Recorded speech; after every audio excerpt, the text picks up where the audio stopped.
Hey everyone, Jenni Burke here from the Gentle Way of Hatha or Yoga Canada on YouTube. I wanted to do a video about my journey of fibromyalgia. So I was just diagnosed in November 2024, so last year. And it's been almost a full year, so quite the journey.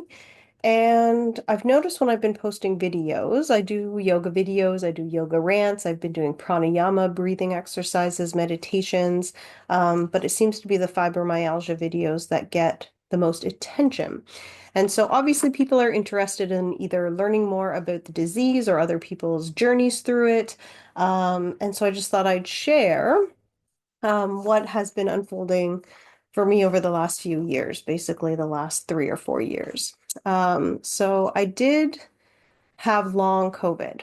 I believe it was 2020. So I think the first lockdown was maybe March 2020. And so it might have actually been 2021 when I had long COVID. Um, and I say long COVID because at the time they said if your symptoms lasted more than 2 weeks or a month, then you're going into long COVID. So after 2 weeks, I remember feeling like, okay, I should be better, trying to get back on track. And I went to the grocery store.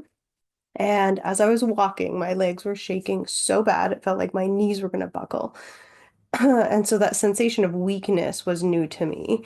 And I specifically remember using the cart to hold myself up, getting through the checkout, and just being so relieved when I was able to sit back down in the car. And it's funny because, of course, I felt like I was getting better in many ways, getting over COVID. But there were just a few symptoms that seemed to linger. And after a month, I was still extreme exhaustion, body pain, like the head congestion was gone. There was no coughing, no sneezing, none of that stuff. It was mostly just the physical pain.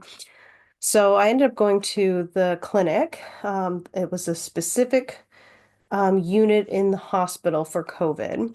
And when I went in and saw the nurse, she said that I was inflamed from head to toe. And I was sweating, sweating, sweating like all the time. Not that that's that unusual for me, but anyways, real full body sweats. And so she recommended for me the Tylenol Arthritis. And the reason why was because it's slow release.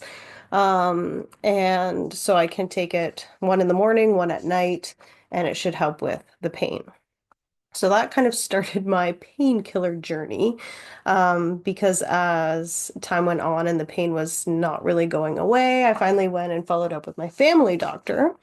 And she put me on naproxen. So you can get naproxen over the counter, but this was a higher dose, so it had to be prescribed. And so I used naproxen and the arthritis Tylenol, and Advil for like 2 years. And I was still having pain. Like it was not getting my body pain under control. And so the next step was the pill started causing me stomach pain. So then I ended up on another medication for an ulcer. Not that it was a confirmed ulcer, but it was a suspected ulcer. So we did the meds for that to see if it would help heal, which it did. But anyways, this long-term body pain, I went in again for a follow-up with the doctor. And so after 2 or 3 years of this, she said, let's look into fibromyalgia.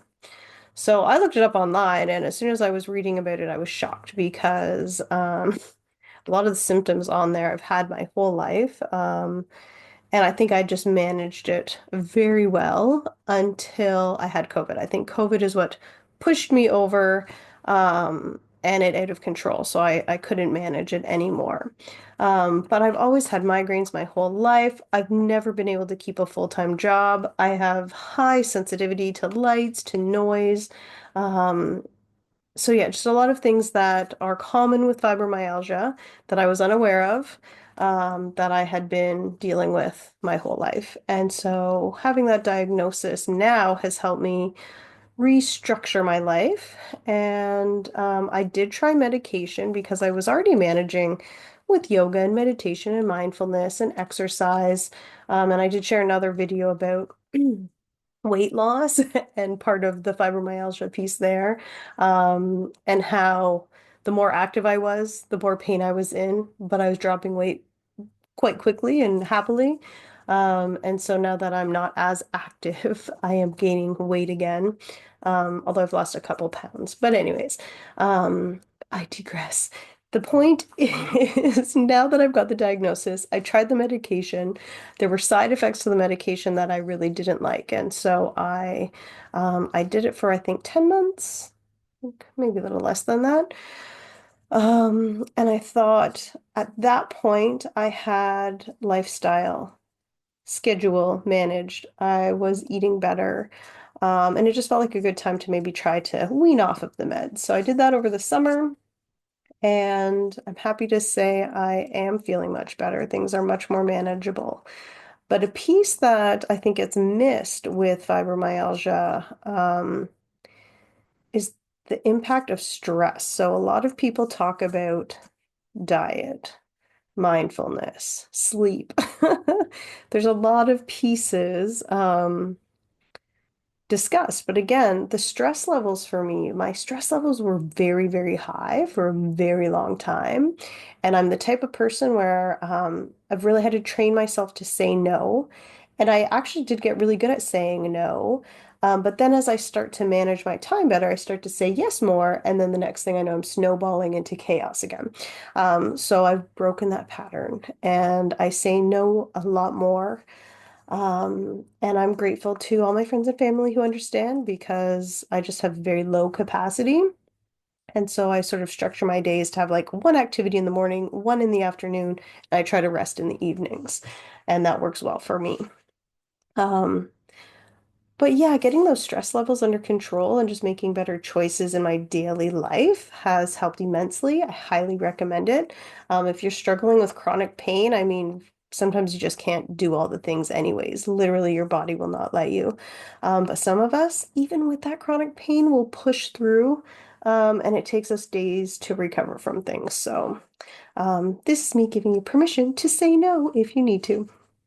And I guess that's about it for my journey through fibromyalgia. I would love to hear your stories if you're suffering from fibromyalgia or chronic pain. What has helped you?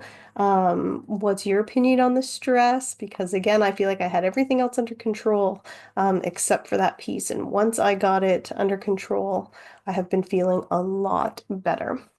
Yeah, so anyways, thanks for listening, and we'll be in touch. Namaste.